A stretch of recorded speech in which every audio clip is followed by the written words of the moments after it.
Good morning friend, আশা করছি সকলে ভালো আছো, সুস্থ আছো। আমিও খুব ভালো আছি। তো সকাল সকাল সমস্ত কাজ করে প্রত্যেক দিনের মতো চলে এসেছি রান্নাঘরে। এই যে মাছ ভাজা হচ্ছে আর বাকি মাছগুলো এখানে আছে। আজকে মঙ্গলবার, ঝটপট রান্নাটা কমপ্লিট করব। এমনিতেও অনেকটা দেরি হয়ে গেছে, আর পরে আবার তোমাদের সাথে দেখা হচ্ছে। এ দেখো, গুলু চলে এসছে প্রত্যেক দিনের মতো আমার সাথে রান্না করতে, তাই তো? কিছু বলো, তুমি কিছু বলো। এই যে রান্না হচ্ছে, আর এদিকে দিয়েছি তো কিছু জামা কাপড় কাচার জন্য। এই যে কাঁচা হয়ে গেছে, একটু চিপতে দিয়ে দিলাম, আর বাকি রান্নাটা এখন কমপ্লিট করব খুব তাড়াতাড়ি। তো তোমাদের দাদাভাই আর বাবু গিয়েছে মাকে স্কুল থেকে আনতে, আর এই যে রান্নাটা করে নিই। এই যে পেঁয়াজ লঙ্কা দিয়ে সুন্দর করে মাছের ডিমটা ভেজে নিয়েছি, আর এইদিকে মাছের ঝোল হবে। তো সকালের দিকে আমার এত তাড়াতাড়ি থাকে, তো সেরকমভাবে যেটুকু পারি সেটুকুই তোমাদের সাথে শেয়ার করি। আর দেখো, এইদিকে রান্না বসে দিয়েছি, রান্না তো হয়ে গেল প্রায়।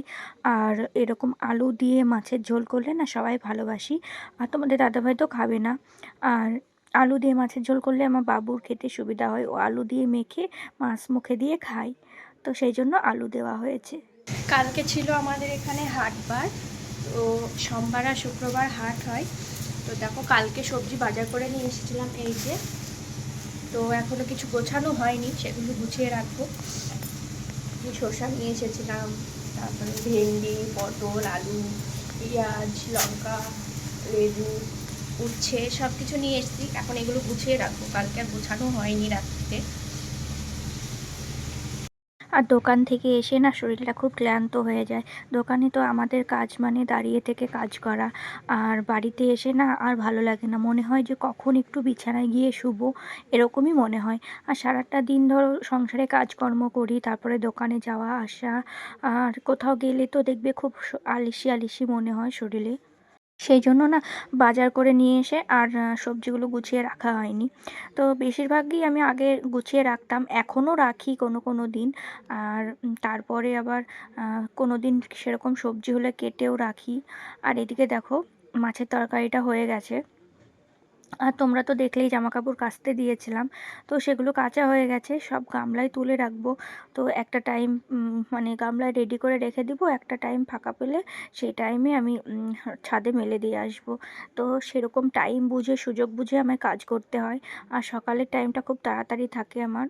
আর যেহেতু মা থাকে না, মাও স্কুলে যায়, আর তোমাদের দাদাভাই দোকানে যাবে, বাবু স্কুলে যাবে, কালকে ওকে পাঠায়নি, যেহেতু আমি মানা করেছিলাম। আমাদের এখানে একজনা মারা গেছে, সেই জন্যই পাঠাইনি, আগের ভিডিওতে দেখেছো তোমরা। আর আজকে বললাম যে আজকে আর স্কুল কামাই করো না, আজকে মঙ্গলবার, আজকে চলে যাও। আবার কালকে আগামীকালকে আবার পড়া আছে, তো দু জায়গায় পড়া থাকলে না ওর একটু খুব কষ্ট হয়ে যায়, স্কুল যাওয়া আসা, পড়তে যাওয়া, সেই জন্য আবার পড়াতে আসে বাড়িতে। সেই জন্য বললাম থাক, আজকে আর তোমার কামাই করতে হবে না, আজকে স্কুল চলে যায়, এক্সামের তো আর বেশি দেরি নেই। তো এদিকে দেখো, সুযোগ মতো রান্নাটা কমপ্লিট করে গ্যাস বন্ধ করে দিয়ে এসে জামা কাপড়গুলো মেলতে এসেছি। আর আগে তো সব জামা কাপড় হাতে কাচতাম, সেই সুযোগ বুঝে কাচাকুচো সব করতাম। আর এখন যেহেতু এই যে ওয়াশিং মেশিন নিয়ে এসেছে, এখন যেন কাজের মানে এইটা কম হয়ে গেছে, আলসিটা বেশি হয়ে গেছে। আর আগে সব জামা কাপড় হাতে কাচতাম। আর এখন এত নাইটি, তোমরা ভাবতেই পারো যে রোজ রোজ এত নাইটি, কিন্তু কী করবো বলো, ছোট বাচ্চা গুলু থাকে আমার কাছে বেশিরভাগ সময়, সেই জন্য না সব আমাকে ইস্যু করে দেয়, কাচতেই হয়। আর এদিকে দেখো, সব রোদে দিয়ে দিয়েছি।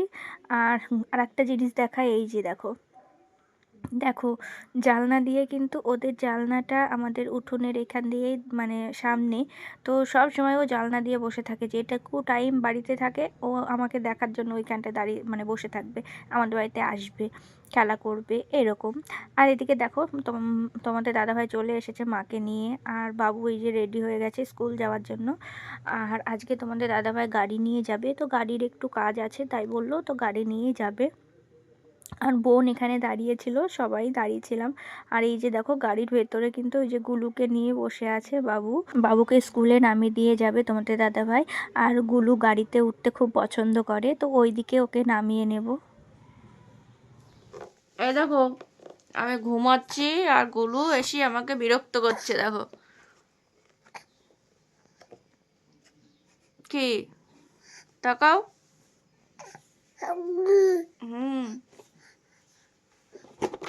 ও আমাকে ঘুম থেকে তুলে দিয়েছে, আর এই যে দেখো পেয়ারা খাচ্ছে। হ্যাঁ এই যে হ্যাঁ, বলো দাদা কই, দাদা কই, স্কুলে গেছে। আর ওর জানো তো যখনই ক্যামেরাটা অন করি তখনই একদম চুপচাপ হয়ে যাবে, কিন্তু তার আগে আওয়াজ করবে মুখ দিয়ে। এখন দাদা, বাবা, মামা, মা এসব বলা শিখেছে টুকটাক। আর কোনো কাজকর্ম বলতে আমার সব কিছু কাজকর্ম হয়ে গেছে, কিন্তু সেরকম কিছু শেয়ার করতে পারিনি। বাসন টাসন ধুয়ে আর সকালেই তো সব কাজ হয়ে গেছে, ঘর মোছা যা কিছু টুকটাক কাজ থাকে। প্রত্যেক দিন যদি একই ভিডিও তোমাদের দেখাই তোমাদেরও ভালো লাগবে না, আমারও কেমন লাগবে। তো একটু এদিক ওদিক করে ভিডিও দেওয়ার চেষ্টা করছি। আর এই যে দেখো বাবু চলে এসেছে, আজকে আর আনতে যায়নি, একাই চলে এসেছে। তো এই যে বাবু আর গুলু এখানে বসে আছে। আর বাবু কিন্তু গুলুকে খুব ভালোবাসে, আর গুলু বাবুর কাছে থাকতে বেশি পছন্দ করে। এখন যেহেতু দাদা দাদা বলা শিখেছে, আর বাবু সেই জন্য বেশি ভাই ভাই মানে ভাইয়ের কাছে থাকবো, ভাইয়ের সাথে খেলবো এরকম হয়েছে। শুভ সন্ধ্যা বন্ধুরা। তো আজকে অনেক ঘুমিয়েছিলাম, আর এখন এই যে কাঠবাদাম খাবো। তো ভিজিয়ে রেখেছিলাম, খাওয়া হয়নি, ঘুমিয়েছিলাম সেই জন্য, আর আজকে দোকানেও যাইনি। আর এই যে দেখো ছেলে সন্ধ্যা দেখানোর জন্য জল ছিটাচ্ছে, এখন সন্ধ্যা দেখাবে। তো ছেলে সন্ধ্যাটা দেখে নিক, তারপরে কাঠবাদামটা খাবো। বসে থাকি আমি, আর ছেলেই সন্ধ্যা দেখাই। এই যে দেখো জোগাড় করছে সব। আর আজকে কি হয়েছে জানো তো, ছেলের এই যে দেখো হাতটা কেটে গেছে, অনেকটাই কেটে গেছে, ব্যান্ডেজ করে রেখে দিয়েছি। তো ছেলে সন্ধ্যা দেখি নেক, আবার পরে আসছি। তো ছেলে সন্ধ্যা দেখানো হয়ে গেল, আর এই যে আমি বাদাম খাচ্ছি, আর ছেলে এখানে পড়তে বসেছে। আর এখানটায় গুলু এসেছিল, ঘুমিয়েছিল গুলু। তো এখন বাড়ি গেল, একটু পরে আবার আসবে, আর ততক্ষণ ছেলে একটু পড়ি নেক, নাহলে গুলু আসলে না পড়া হয় না ওর। আর বেশি দিন তো নেই এক্সাম। এই যে দেখো বই বের করো। তো সন্ধ্যা দেখে নিয়েছি, এখন পড়তে বসবে, তারপরে আবার তোমাদের সাথে দেখা হচ্ছে। দেখো মা এদিকে রুটি বানাচ্ছে, আর ছেলে পড়ছে, এখন একটু চা করব। আর এদিকে দেখো চা বানিয়ে নিয়েছি। তো আমি, মা আর বৌদি খাবো সেই জন্য। তো ছোটদা নাই, ছোটদা আসলে আবার ওকে করিয়ে মানে আছে ঢেকে রেখেছি, ওকে আবার গরম করে দেব। তো তারপরে দেখো আর ভিডিও কন্টিনিউ করতে পারিনি, মানে খাওয়া দাওয়া সব কিছু কমপ্লিট করে এখানে সব বাসন টাসন যা আছে টুকটাক সেসব ধুয়ে নেব। আর বাসনগুলো ধুয়ে নিলে সকালবেলায় সেরকম কাজ থাকে না, সেই জন্য। আর বাড়ি আগে তো সকালেই বাসন ধুতাম, আর এখন মানে এই অনেক দিন ধরে একই অভ্যাস হয়ে গেছে। এই যে বেসিংটা এখানে ঘরে ঠিক করার পরে এখানেই বাসনগুলো সব ধুয়ে নিই সকালে। তাহলে টুকটাক সে সংসারের যা কাজকর্ম মানে ঘর টর গোছানো মোছা এইসব এইসব করার হয়ে যায়। তাহলে আর অত কাজের তাড়া থাকে না। বাসন ধুতে গেলে আবার অনেকটা টাইম লেগে যায়, সেই জন্য এখন যেহেতু গরমকাল, তো রাত্রেই বাসন টাসন সব ধুয়ে রাখি। আর শীতের সময়ও আমি আগে বাসন মানে ধুয়েই রাখতাম। শীতের সময় আগের চ্যানেলে আমার ভিডিও দেওয়া আছে, তখনও বাসন ধুয়ে রাখতাম। আর এখন তো গরমের সময়, আর এখনই জলটা একটু মানে হয়, ট্যাঙ্কির জল তো রোদের সময় খুবই মানে গরম হয়ে যায়, তখন হাতই দেওয়া যায় না। তাই ভাবি যে শীতের সময় এই জলগুলো যদি গরম থাকে তাহলে কি ভালো হয়, তখন তার গিজারের প্রয়োজন হয় না। তো যাই হোক, আজকের ভিডিওটা এই পর্যন্ত, টাটা।